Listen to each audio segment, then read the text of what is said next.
అందరికీ. రోజు మనం భగవద్గీతలో 5వ అధ్యాయం యొక్క 27 మరియు 28 శ్లోకాలను కలిపి తెలుసుకుందాం.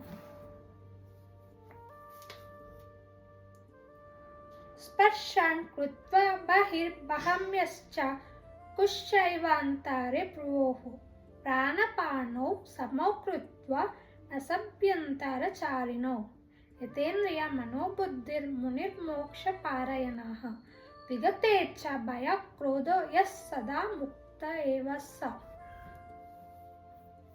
సర్వేంద్రియాల మీద నియంత్రణ ఉంటూ ఎల్లప్పుడూ భగవద్నామ స్మరణ చేసుకునే వాడికి సదా మోక్ష మార్గంలోనే ఉంటాడు అనేది భావం. అంటే ఇక్కడ 2 శ్లోకాలను కలిపి ఒకే విధంగా చెప్తాడు.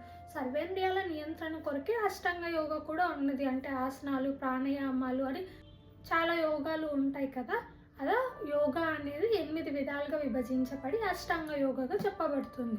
అలా ఇందులో సర్వేంద్రియాల నియంత్రణ ఎలా ఉండాలి అనేది ఈ అధ్యాయం చెప్తూ వచ్చింది కదా.